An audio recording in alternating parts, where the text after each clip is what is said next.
지난 역사를 통해 현재를 돌아보는 역사 평행이론, 날카로운 역사인식으로 우리 사회를 분석하는 기자, 한국일보 김광원 기자 연결합니다. 기자님 안녕하세요. 예, 안녕하십니까. 예, 오늘은 어떤 이야기 나눠주실 건지요? 예, 그 사기꾼 한 명 때문에 온 세상이 떠들썩하죠. 아, 그러게 말입니다, 진짜. 예. 오늘 주제는 사기꾼을 피하는 법입니다. 아주 유용한데요? 예. 제가 사기꾼을 조사하다가 이런 이야기를 발견했습니다. 네. 그 취리 동물원에 호랑이 한 마리가 있었다 그래요. 근데 이 맹수는 좀 가끔씩 특이한 동작으로 방문객들을 유혹했습니다. 그러니까 사람들이 신기해하면서 난간 쪽으로 다가가면 네. 이 오줌을 쐈습니다. 그래서 이제 동물원에서 결국 팻말이 세웠는데 야. 호랑이에게 속지 마십시오. 이렇게 경고를 붙였다 합니다. 세상에 뭐 이거 호랑이가 똑똑하다고 해야 될지 어떨지 모르겠는데 진짜 세상에 믿을 동물 하나도 없네요. 동물까지 이렇게 속이고 사기를 치고. 그렇죠. 호랑이는 쇼로 유혹을 했잖아요. 네. 예, 근데 거짓말 혹은 사기가 통하려면 일반적으로 그럴듯한 권위가 중요합니다. 그렇죠. 이 90년대 후반의 일인데 얀 예드릭 쉔이라는 젊은 과학자가 그 동료 과학자 20명과 함께 유저지주에 있는 한 연구소에서 3년 동안 그 일주일에 한 편씩 논문을 쏟아냈거든요. 일주일에 한 편이요? 예, 이 내용이 좋아서 과학계가 노벨상 받을 만하대 이렇게 흥분을 했어요. 근데 결국 이제 실험 결과를 조작했다 이런 사실이 드러났는데 과학자라든가 연구소 논문 이게 모두 권위가 느껴지는 대상이잖아요. 그렇죠. 우리가 논문이라면은 일단 약간 믿고 보는 그런 게 또 있긴 하죠. 그렇죠. 예. 결국 탄로 났지 않냐 이렇게 생각할 수도 있지만 3년이나 속였습니다. 글쎄 말입니다. 사실 이런 경우들이 좀 심심찮게 최근에도 있고 뭐 그렇잖아요. 예. 이렇게 보면은 사기를 치는 사람들이 항상 뭔가 좀 믿을 만한 사람들을 끌어들여서 인용을 하거나 권위를 뭐 사칭하거나 그렇게 하죠. 그렇죠. 이 1951년에 어떤 미국 아주머니가 신문을 읽다 깜짝 놀랐습니다. 그게 뭐냐면 자기 아들이 전쟁 중인 한국에서 영웅이 되었던 기사였습니다. 실제로는 동네 병원에서 일하고 있었거든요. 아들이. 그래서 나중에 알고 보니까 누군가 아들의 의사 자격증을 훔쳐가서 한국에까지 가서 의사 노릇을 한 거였죠. 이 사람은 미국 역사상 가장 전설적인 사기꾼으로 이제 알려졌는데 의사, 주차관, 도박도, 교도소장 그리고 나중에 대학도 하나 설립했습니다. 세상에 어떻게 이렇게 깜짝같이 속이면서 여러 활동으로 사기를 쳤는지 그래도 51년이면 한참 전인데 그러니까 이 모든 일들을 훔친 자격증이나 아니면 이제 무자격으로 했다는 거잖아요. 근데 어떻게 사람들이 그렇게 깜빡 속았을까요? 일단 특이한 부분이 뭐냐면 이 사람들이 제법 그 일들을 잘 수행했습니다. 천재적인 면모가 좀 있었어요. 머리도 좀 좋기는 좋았나 보네요. 그렇죠. 근데 처음 들어갈 때 일단 속여야 되잖아요. 그렇죠. 그러니까 처음 속일 때는 추천서를 활용했습니다.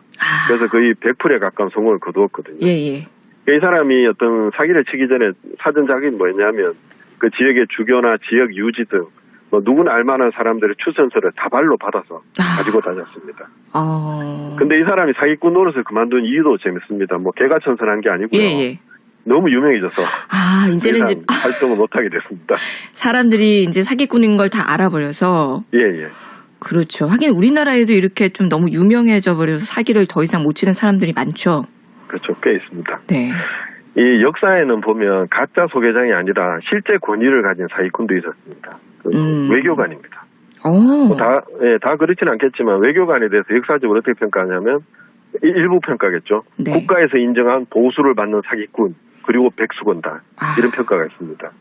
그러니까 국가의 이익을 위해서 이런 명분이 있으면 좀 해서는 안 되는 짓도 저지르고 그렇게 했죠. 그중에 독살도 있습니다.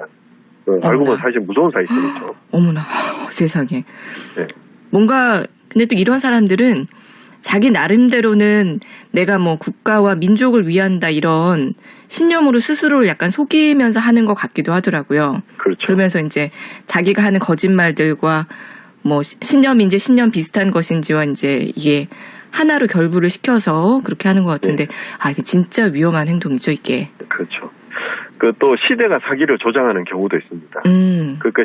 시대나 어떤 특별 국가에 따라서 군복이 그냥 잘 통하는 경우도 있고 노동부에 그냥 무조건 우대받거나 이런 것도 있잖아요. 예. 시대적 분위기라는 게 있습니다. 그렇죠. 우리 역사에 보면 1465년에 이런 일이 있었습니다. 유양춘이라는 선비가 자기 삼촌을 고소했습니다. 삼촌을? 예.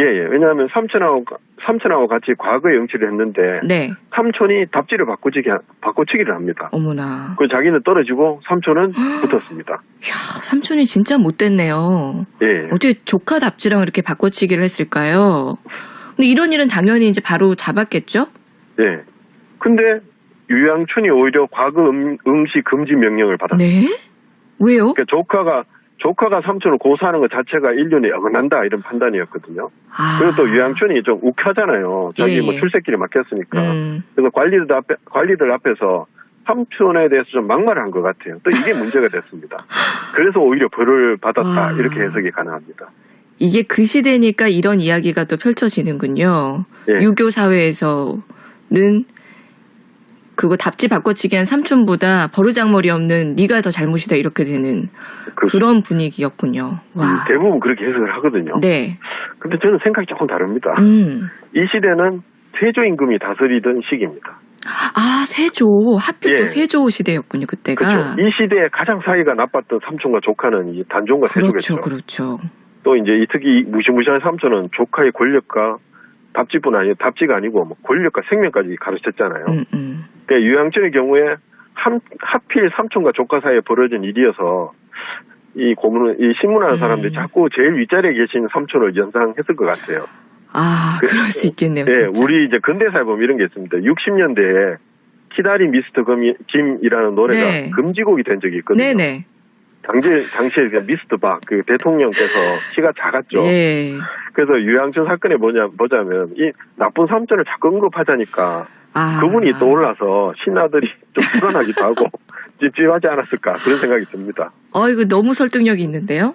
충분히 그럴 수 있을 것 같아요. 이게 사람이다 보니까 자기가 모시는 이제 보스를 자꾸 그렇게 나쁜 식으로 엮여서 연상시키는 게 좀 깨름직했겠죠. 예. 시대적 조건과 상관없이 이 사기가 통하는 몇 가지 요건이 있습니다. 이게 이야기 핵심인데요. 사기꾼들이 이걸 잘 알아요. 첫째는 노력 장벽이거든요.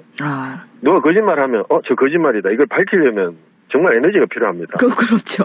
예, 그래서 사기꾼들은 옆집에 대한 거짓말을 안 해요. 근데 건너 집에 대한 거짓말을 태연하게 합니다. 이쪽 이야기는 당장 알아보면 되잖아요. 그렇죠. 근데 먼 이웃은 아무래도 시간이 걸리잖아요. 예. 또 이제 소문이 무성해지면 이게 사기가 바로 먹히기도 하고요. 또 이제 재밌는 게 자기가 믿고 싶은 것을 믿으려는 성향이 좀 있습니다. 사람들이. 맞습니다. 그 사기 결혼에 많이 당하죠. 그리고 거짓말인 줄 알면서 이걸 탈로 났는데도 계속 밀어붙인 사람이 있어요. 자존심 때문에 그래요. 왜냐하면 내가 바보 같아 속았다. 이걸 인정하기 싫은 거예요. 맞아요. 그래서 모든 게 탈로 난 뒤에도 그분 절대로 그런 분 아닙니다 이러면서 사기꾼을 두둔하는 피해자가 적지 않습니다. 참. 이 사기꾼이라는 사람들을 보면 진짜 인간의 약점을 정확하게 파악을 하고 그거를 집요하게 공략을 하는 어떻게 보면 심리 기술자라는 생각도 들어요. 네, 그렇게 볼 수 있겠죠. 네. 근데 이제 결론적으로 좀 도덕적으로 말하면 사기꾼이 속이는 건 결국 자기 자신입니다. 이 사람들은 난 절대 안 걸릴까 이렇게 믿잖아요. 그렇죠. 근데 반드시 걸립니다. 사람들이 바보가 아니거든요. 이 조선시대 이옥이라는 선비가 사기 사건이 일어나고서 거기에 대한 평가를 합니다. 그 당시에 유명한 이홍이라는 사람이 사기로 걸렸거든요. 그래서 이렇게 말합니다. 이홍 같은 사기꾼은 그 속임질로 죄를 받았으니 결국 남을 속인 것이 아니라 저 자신이나 속이고 만 것이다. 맞습니다. 결국 그렇게 남들한테 거짓말 하려면 스스로에게도 끊임없이 이게 사실은 옳은 거야. 이런 또 신념이 자기만의 신념이 또 필요한 거잖아요. 그렇죠. 아이고 참 조금만 자기 자신에게도 정직하게 살았으면 사기꾼들 보면 보통은 머리들이 좋아 보이는데 적어도 사기꾼보다는 좀 나은 삶을 살았을 텐데 말이죠. 그렇죠. 자기 자신한테 사기를 친다는 말 딱 맞는 것 같아요. 아쉬운 사기꾼이 많죠. 글쎄 말이에요. 제가 생각하기에 사기꾼과 관련해서 가장 근사한 말을 남긴 사람은 국부론을 쓴 애덤 스미스 같습니다. 애덤 스미스는 이렇게 말합니다. 상인, 무역상 그리고 공장 등을 소유하고 있는 사람들은 선천적으로 사기꾼들이며 기회가 있을 때마다 사람들을 속인다. 그래서 이제 그러면 온 세상의 사기꾼인데 글쎄 말이야. 이 사기꾼 기준을 어떻게 누를 것입니까? 이렇게 물으면 뭐 정부에서 다 잡아야 된다 이렇게 대답한 게 아니고 자유롭게 경쟁하는 시장이 해답이다 이렇게 말합니다. 그래서 사실 상도덕을 이기면 소비자들에게 신뢰를 잃잖아요. 그렇죠. 그러면 당연히 망하겠죠. 예. 그래서 그것이 바로 그들에게 사기꾼 같은 짓을 못하게 만드는 원동력이다 이런 논리거든요. 네. 뭐 정확하게 들어맞는 말은 아니지만 이 사기꾼이 창궐하는 것을 막는 힘은 신뢰와 정직을 중요시하는 사회적 분위기다. 이런 교훈쯤으로 받아들일 수 있겠다 이렇게 생각합니다. 네, 요즘 뭐 이 사기꾼 한 명 때문에 온 나라가 떠들썩하고 난리도 아닌데 이런 사람들 버젓이 활개치면서 여러 사람 속이지 못하게 하려면 결국은 말씀하신 것처럼 그런 사회적인 분위기를 만드는 게 중요한 것 같아요. 정직한 사람들이 대접받는 분위기, 또 정직한 사람들끼리 연대를 더 강화시키는 거 이런 것들이 중요하지 않나 하는 생각 해봤습니다. 기자님 오늘도 말씀 잘 들었습니다. 예, 감사합니다. 한국일보